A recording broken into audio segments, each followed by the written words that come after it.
अस्सलाम वालेकुम। शराय दसूर से मैं हूं अब्दुल क़य्यूम सिद्दीकी और आप हैं AQS के साथ, और मेरे साथ हैं जनाब मतीउल्लाह जान और हसनात मलिक। आज सुप्रीम कोर्ट ऑफ पाकिस्तान में स्पेशल बेंच ने इंतखाबी उज़रदारियों की समाअत की। तकरीबन 78 से ज़्यादा इंतखाबी उज़रदारियाँ थी, यानी 2018 के इलेक्शंस के बाद कुछ लोग जीते, कुछ हारे।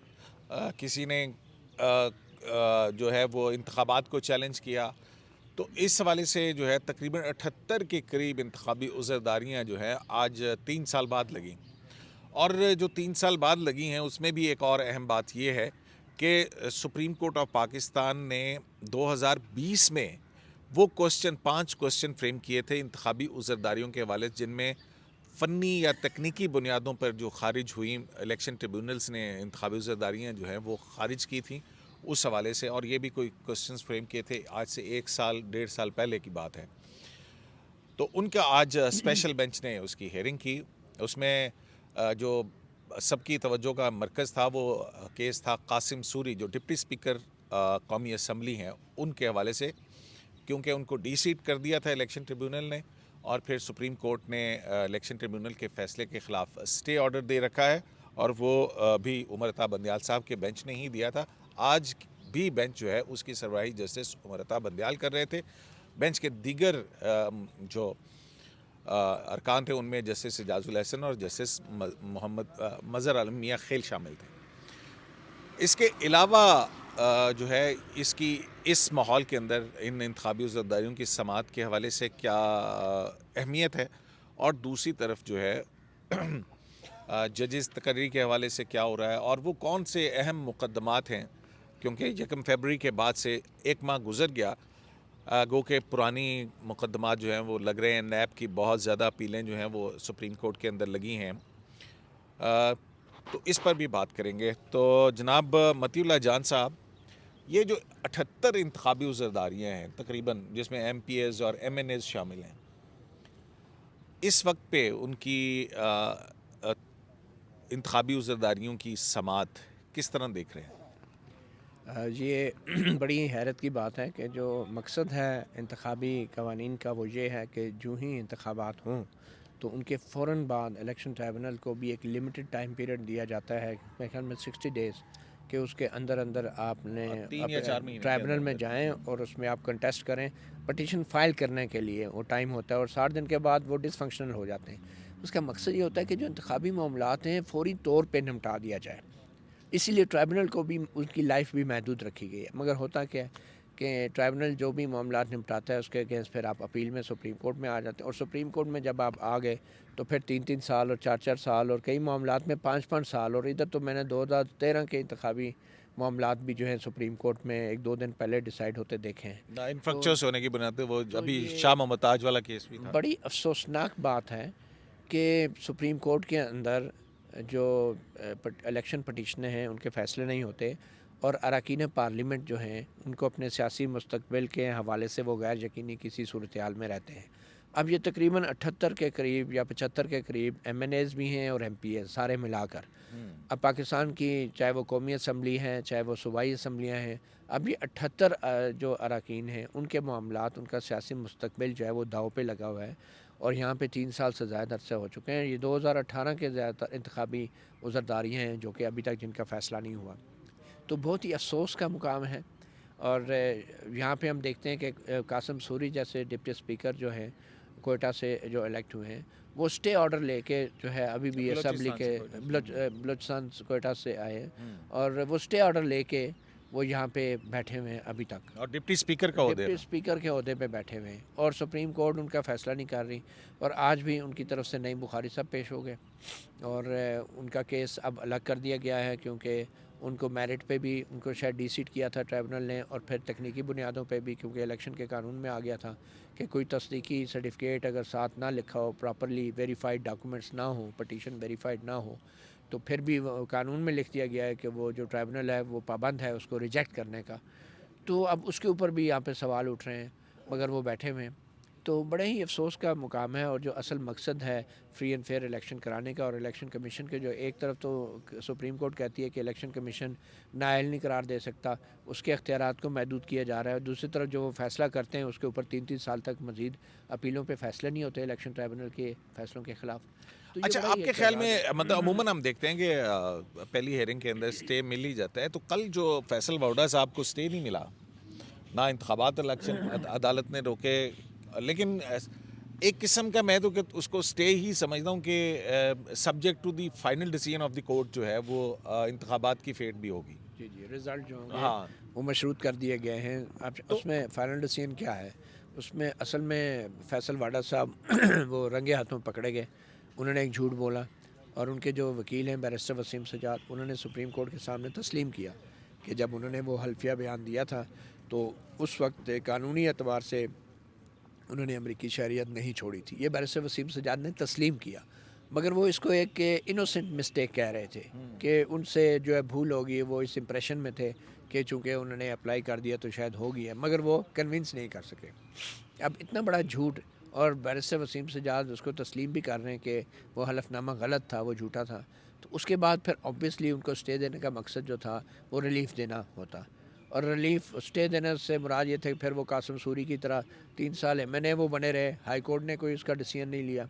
हालांकि सुप्रीम कोर्ट ने ये भी अपने फैसले में कहा है कि हाई कोर्ट अपने रिमार्क्स में जैसे उमता बंदयाल ने कहा कि हाई कोर्ट के पास ये अख्तियार है कि वो उन्हें डिस्क्वालीफाई कर सकती थी, मगर जस्टिस आमर फारूक ने 1.5 साल तक उनका केस लटका के रखा, उनको डिस्क्वालीफाई नहीं किया और बाद में फिर इलेक्शन कमीशन भेज दिया। तो इसलिए स्टे नहीं दिया सुप्रीम कोर्ट ने कि उनको बिल्कुल पता था कि लोग अब समझ चुके हैं। और सुप्रीम कोर्ट में पहले भी कुछ केसेस जैसे कासिम सूरी हो गए और एक आध दूसरे हैं, वो स्टे लेके बैठे हुए हैं, एमएनएस भी और एमपीएस भी। तो इससे भी बड़ा गलत तासुर जाता और सुप्रीम कोर्ट मज़ीद बदनाम होती। अच्छा, हसनान साहब, एक और भी केस है बनी गाला वाला। बनी गाला में वो शॉर्ट ऑर्डर आया हुआ है जो रेगुलराइज करने के हवाले से, और वो भी मेरे ख्याल 2-2.5 साल तो हो गए हैं उसको भी, और उसमें भी जो डिटेल रीजनिंग जो है वो नहीं आई है। ऊपर से ये भी इम्पॉर्टेंट केसेस हैं जो सारे होते हैं, और हम ये देखते हैं कि दूसरी तरफ जो है असद मुनीर का जो रेफरेंस था जिसकी वजह से उन्होंने ख़ुदकुशी की, अब अदालत कह रही कि जनाब ये तो रेफरेंस ही नहीं बनता था। सुप्रीम कोर्ट के अंदर भी हम देखते हैं, तो बहुत सारी ऐसी चीज़ें हैं, मतलब जैसे डॉक्टर अब्दुल कदीर ख़ान जो हैं उनका केस अभी कुछ कल पर 2 दिन पहले लगा था।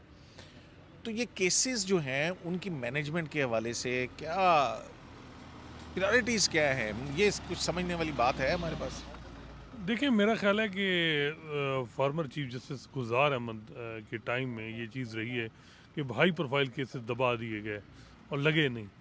अब ये शुनीद आई कि जो हमें इतलात आई कि भाई अब जो है वो फैसले केसेस लगेंगे, और ये इंटरमेंट सेंटर का भी जो लार्जर बेंच का मामला है, बताया जा रहा है कि वो मे बी नेक्स्ट वीक या उससे अगले हफ्ते लग जाए वो केस। जो इंटरमेंट सेंटर की लीगल जो एक था ना, वो आईनी हैसियत वकार उसकी, सेठ साहब का हाँ। जजमेंट था, वो चैलेंज हुआ था यहाँ, केपी गवर्नमेंट ने किया और फेडरल गवर्नमेंट ने किया वो मामला। इसके अलावा और भी उसमें भी स्टे ही चल रहा है उस जी फैसले जी के जी खिलाफ। जी इसके अलावा और भी जो बताया जा रहा है कि जो मामलात केसेस हैं वो अब लगेंगे, यही शुनीद यही आई। लेकिन 1 महीने में तो पुराने केसेस ही लग रहे हैं, अभी तक तो कुछ नहीं। हालांकि वो हेग में एक अवार्ड भी मिलने वाला है आसिफ सईद खोसा साहब को, और जी उसके जी अंदर उन्होंने लिखा हुआ कि जनरल परवेज़ मुशर्रफ वाला, तो वहीं से मुझे भी याद आता है जनरल परवेज़ मुशर्रफ का केस भी पड़ा हुआ है, तो कुछ नहीं, मेरा ख्याल है लगेंगे केस अब, यानी जो नेक्स्ट मंथ है मार्च का, मेरा ख्याल है वो बहुत इंपॉर्टेंट होगा और उसमें बहुत सी केसेस लगेंगे। और ये भी बात बताई, यही चीज़ आ रही है कि जी अब लार्जर बेंच जो होगा उसमें जस्टिस काजी फाइसा 2-3 साल बाद जो है उन्हें किसी लार्जर बेंच का हिस्सा बनाया जाएगा, तकरीबन 2 साल बाद ना। आसिफ सईद खोसा साहब के टाइम में वो तो लार्जर बनी बेंच, गाला हाँ, वो एक पीएम रेगुलराइजेशन डिस्क्रिशनरी के फंड डिटेल में रीजनिंग थे। क्यों नहीं आ रही आपके ख्याल में, उसकी क्या वजह है? ऐसा मुश्किल मुझे फैसला है जो वैसे लिखा नहीं कयूम जा साहब रहा। वो याद नहीं है कि वो केस कौन सा था। एक तो ये था कि वो साकिब निसार साहब के टाइम पे, जी हाँ, बेंच जिसमें में बाबर अमान एजाजुल साहब आए एहसन थे, साहब थे ना साहब। बाबर अमान साहब थे। हाँ, वही है। ये अब देखें, ये जो हबीब अकरम का केस था ना 2018 में, जिसमें एफिडेविट बनवाया था साकिब साहब ने, ये मुझे याद है कि ये शॉर्ट ऑर्डर था, इसकी भी डिटेल रीजनिंग नहीं थी कि अगर इलेक्शन एक्ट 2017 में ये चीज़ नहीं डाली गई। आपने एफिडेविट कैसे सुप्रीम कोर्ट बनवा सकती है अपनी तरफ से? उसका रीजनिंग लॉजिक अभी तक नहीं आई, क्योंकि उस वक्त वो बादशाह थे, बादशाही वो कहते थे कि जुडिशरी एक बाबा है आपका, और बाबा जो बाबा फैसला रहम करे। थे। उन्होंने तो ये भी कहा था कि 3-4 एमएनए को मैं इधर से वैसे ही रिज़ाइन करवा दूंगा। तो वो उस वक्त जिस तरह चला रहे थे वो सुप्रीम कोर्ट को।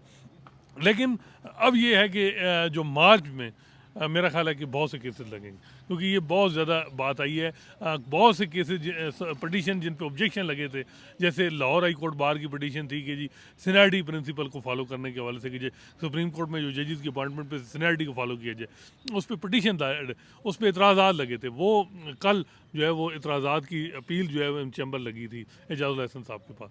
तो ये चीज़ है कि ऐसा ऐसा चीज़ें हो रही हैं। मेरा ख्याल है कि मार्च में बहुत सी चीज़ें जो हैं, बड़े केसेस हाई प्रोफाइल लगेंगे। शौकत सदीकी साहब वाला केस है, अब ये कासिम सूरी का मामला है। हाँ। ये मैंने देखा कि जो क्वेश्चन फ्रेम थे वो जुलाई 2020 में जो है वो क्वेश्चन फ्रेम हुए थे कि जी ये क्वेश्चन फ्रेम करने हैं, इलेक्शन पिटीशन कैसे एंटरटेन करनी है, ये क्या ना उसके ऊपर टेक्निकल टेक्निकल ग्राउंड पे करना है या नहीं।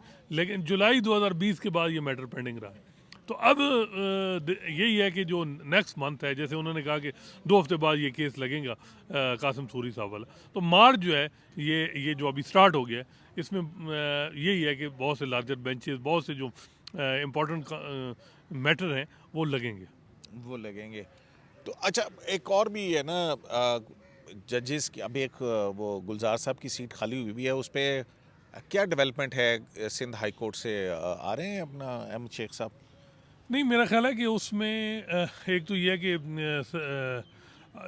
गुलजार साहब ने आखिरी दिन एक कमेटी बनाई थी रूल्स अमेंडमेंट, जुडिशल कमीशन के जो रूल्स हैं 2010 के, हाँ। उसमें अमेंडमेंट के हवाले से प्रपोज की करेगी। एक कमेटी बनाई जिसके चेयरमैन जो थे वो मौजूदा चीफ जस्टिस उमर अता बंदयाल हैं, जस्टिस मकबूल बाकर हैं, जस्टिस सरदार तारिक हैं, अटारनी जनरल हैं खालिद हुसैन, दूसरे अख्तर हुसैन जो पाकिस्तान बार काउंसिल के रिप्रेजेंटेटिव वो हैं। वो उस कमेटी का इजलास बताया जा रहा है कि जल्द होगा। उसके बाद जब क्राइटेरिया तो बने, हेड चीफ जस्टिस करेंगे या क्योंकि और? वो मेरा ख्याल है कि हेड वही करेंगे जो गुलजार साहब ने अपने टाइम पे उनको हेड बनाया था। अब ये नहीं कि वो किसी और को करें या खुद ही अपने पास रखें, लेकिन ज़्यादा चांसेस हैं कि वो खुद ही रहेंगे उस कमेटी के जो हेड बनेंगे। और ये है कि वो क्योंकि 6 अपॉइंटमेंट करनी है अगले 6 महीनों में, 5 अपॉइंटमेंट सुप्रीम कोर्ट में करनी है, बहुत इंपॉर्टेंट है। ये बात है कि जहाँ तक सिंध हाई कोर्ट के चीफ जस्टिस का मामला है, बताया जा रहा है कि अमीर हानी मुस्लिम साहब जब अब उमर अता बंदयाल साहब गए तो हानी साहब जो कुछ नहीं हुआ उसमें, उसमें कुछ नहीं हुआ। रिटायर्ड जज जो थे उन्होंने एक खाना किया, रिटायर्ड जज वो अपना मेरा ख्याल है PR एक्सरसाइज ज़्यादा थी हानी साहब की तरफ से, क्योंकि उसमें अगर आप रेजोल्यूशन होती है तो आप सिंध हाई कोर्ट के चीफ जस्टिस को बुलाएं या चीफ जस्टिस को बुला के आपने तो पूरा जलसा बनाया ना कि 5 सिंध के भी जज बुला लिए, हाँ, नहीं, 4-5 सुप्रीम कोर्ट की नहीं, बुला उसमें के कुछ भी और नहीं कहा हुआ। कि मिल के वहाँ तो सुनाए लतीफ़े ही सुनाए गए। अच्छा मतीला जान, हम एक और चीज़ भी इसी मार्च के महीने में एक और भी होने जा रहा है, और वो बड़ी एक लंदन के अंदर कॉन्फ्रेंस हो रही है, आसमा जहांगीर कॉन्फ्रेंस।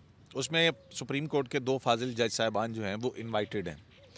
मैं देख रहा था, उसका शेड्यूल देख रहा था, उस पर उसमें जो काजी फ़ाइज़ ईसा जिस सेशन से ख़िताब करेंगे, उसमें जो काजी फ़ाइज़ ईसा जिस पे ख़िताब करेंगे उसका मौजू है कि पाकिस्तान के जमहूरी इदारों को स्ट्रेंथन करने के लिए सुप्रीम कोर्ट का किरदार या सुप्रीम कोर्ट के फैसलों का क्या किरदार है, कितना अहम और मुश्किल होगा काजी साहब के लिए?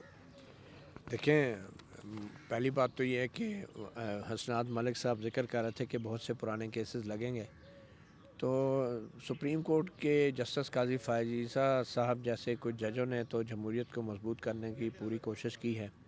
और इसी हवाले से उन्होंने फैज़ाबाद धरना केस में एक फ़ैसला भी दिया था, जिसकी नज़रसानी दरख्वास्तें वजारत दिफा की तरफ से और दूसरे महकमों की तरफ से और लोगों की तरफ से दायर की गई थी। वो नज़रसानी दरख्वास्तें अब पता नहीं वो लगेंगी या नहीं, ये भी चीफ जस्टिस उमर अता बंदयाल ने इसका फ़ैसला करना है। तो जहाँ तक इस बात का ताल्लुक है कि सुप्रीम कोर्ट का क्या किरदार रहा है जमहूरियत को मजबूत करने में, तो मैं समझता हूँ कि कुछ मज़र जजों का किरदार तो बहुत ज़बरदस्त रहा है। कुछ जजेस जो हैं वो रास्ते में गुमराह हो गए, आगाज़ अच्छा था सफ़र का, मगर जो जजेस जिनका किरदार अच्छा रहा है उनको टारगेट किया गया, उनको निशाना बनाया गया, उनको पनिश किया गया, उनको ह्यूमिलिएट किया गया। और अब ऐसे जजों को बाकायदा सोशल मीडिया पे प्रोपेगेंडा और कैंपेन के ज़रिए टारगेट किया जा रहा है। और उस पर वफाकी वजीर इत्तलात कह रहे हैं कि जनाब इसीलिए तो हम कहते थे। तो तो ये क्या दलील घड़ी जा रही है ट्रेंड चलाने के बाद?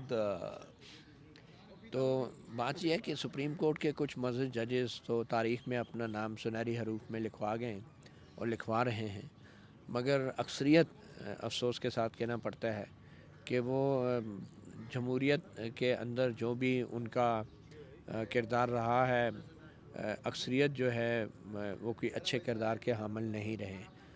और उसकी वजह यह है कि सुप्रीम कोर्ट में चंद जजेस जितना भी जमहूरियत को मजबूत करने की कोशिश की है, उनका मुकाबला हमेशा से आमराना क़ुव्वतों के साथ रहा है। हमारे मुल्क में इस्टेब्लिशमेंट है, खुफिया इदारे हैं, और जिस तरीके से पिछले चंद सालों में जो वाक़यात हुए, चाहे वो वक़ार सेठ के फ़ैसले के ऊपर हुकूमत का और इदारों का रद्द अमल था, चाहे वो काजी फ़ाइसा के फैज़ाबाद धरना के फ़ैसले के ऊपर हुकूमत का और इदारों का रद्द अमल था, या फिर बाकायदा जो रेफरेंसेस दायर किए गए, उनको देख के लगता है कि ये मामला सिर्फ सुप्रीम कोर्ट की हद तक नहीं है कि सुप्रीम कोर्ट का क्या किरदार रहा है। सुप्रीम कोर्ट का जो किरदार रहा है वो तो मैंने ज़िक्र कर दिया। जमहूरियत को कमज़ोर करने में जिस अदारे का किरदार रहा है उसके ऊपर भी बात ज़रूर होनी चाहिए, और जब तक उस हाथी का जिक्र नहीं किया जाएगा तो महज सुप्रीम कोर्ट के किरदार पे बात करने से बात ख़त्म नहीं हो जाती।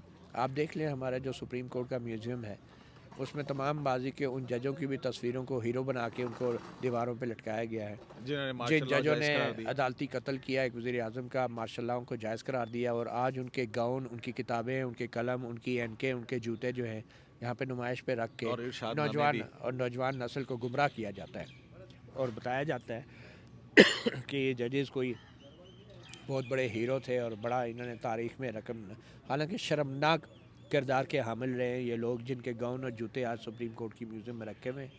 तो मेरे ख्याल में कुछ लोग सुप्रीम कोर्ट जो है, सुप्रीम कोर्ट के जमहूरियत के वाले से किरदार के अलावा हमें खुल के अब बात करनी होगी कि जमहूरियत को कमज़ोर करने में इस्टेब्लिशमेंट का क्या किरदार रहा है, और उन इस्टेब्लिशमेंट के साथ देने वाले वो कौन कौन से सियासी किरदार थे जिनको हमें बरमला नाम लेके शेम करना चाहिए।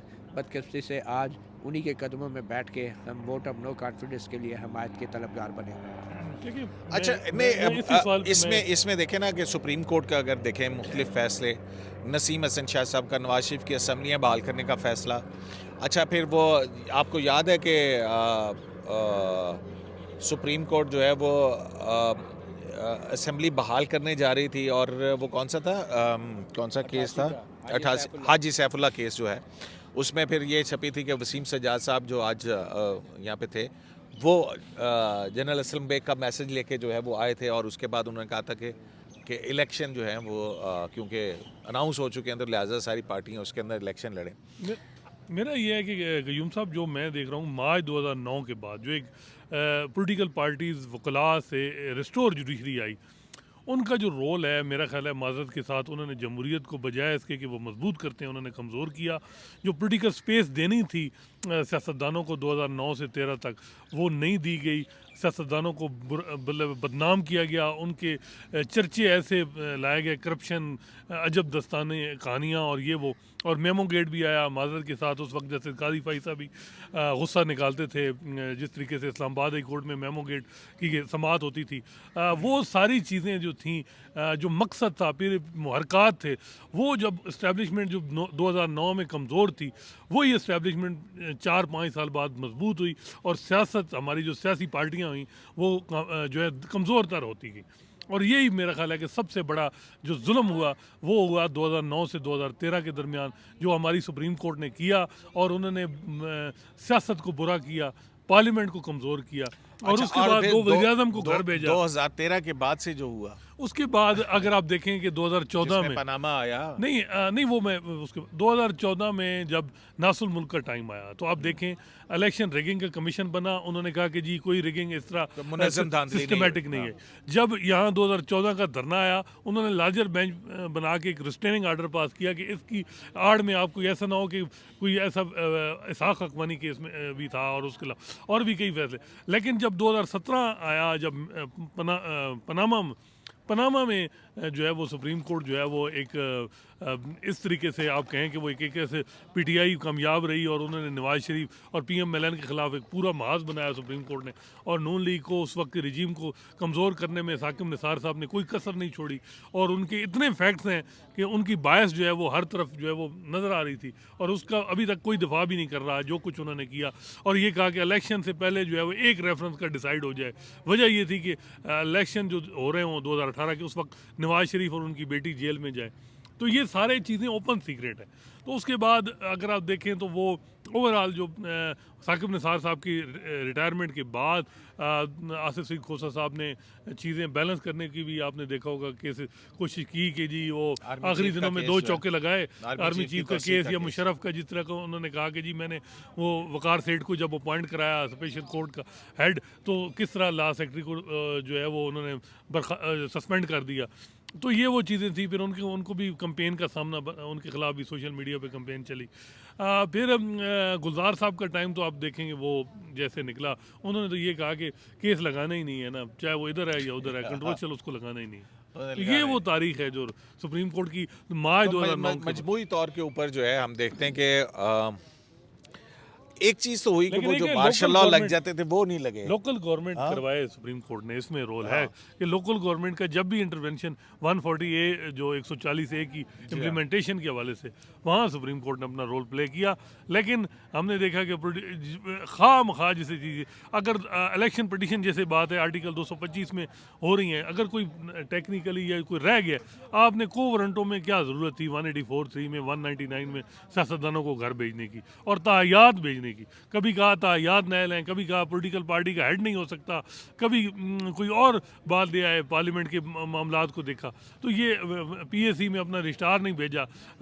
तो ये वो सारी चीज़ें हैं कि जो इस वक्त हमने देखा कि सुप्रीम कोर्ट ने सिर्फ जमहूरी इदारे का ही एहतसाब किया और इदारों पे उन्होंने वो उस तरह नहीं रखा। और यही चैलेंज है सुप्रीम कोर्ट के लिए कि क्या सुप्रीम कोर्ट सिर्फ एहतसाब सियासतदानों का ही करेगी या इसके अलावा कुछ नहीं करेगी, ये एक सवाल है। ये सवाल। अच्छा मतीउल्लाह जान, ये कासिम सूरी साहब का जो केस है डिप्टी स्पीकर का, ये अगर फ़र्ज़ करें 2 हफ्ते बाद लगता है, एक तो 2 हफ्ते बाद लगता भी है या नहीं लगता ये देखना है, लेकिन अगर ये लगता है और इसका फ़ैसला होता है और ख़िलाफ़ आता है कासिम सूरी साहब के, तो फिर जो असेंबली की सूरत हाल बनती हुई आपको क्या लगती है कि कोई बहुत सारी चीज़ें वाज़ेह नहीं हो जाएंगी डिप्टी स्पीकर के इलेक्शन की वजह से? देखिए, मेरे ख्याल में ये सिर्फ कासिम सूरी साहब की बात नहीं है, यकीनी तौर पे डिप्टी स्पीकर का एक अहम ओहदा है और उस पर फौरी तौर पे नए इलेक्शन कराने पड़ेंगे असम्बली में। और ये एक अपोजिशन के लिए बड़ा इम्तिहान होगा कि वो जो दावा कर रहे हैं कि उनके पास अदम एतमाद के लिए मतलूबा नंबर मौजूद हैं, वो फिर उन्हें डिप्टी स्पीकर के इलेक्शन में सामने लाने पड़ेंगे। तो ये इससे हट के अगर देखें तो ये जितने 78 MNAs और MPs हैं, इन सब के केसेस का अगर फ़ैसला होता है तो उसमें हो सकता है कि MNAs भी 6-7 इससे मुतासर हो जाएँ, और हो सकता है कि MPs भी बड़ी तादाद में इससे मुतासर हो, जिसमें पंजाब के भी हैं, KPK में भी हैं, बलूचिस्तान के भी हैं। तो ऐसी सूरत में सियासी सिचुएशन जो है वो काफ़ी हद तक मुतासर हो सकती है।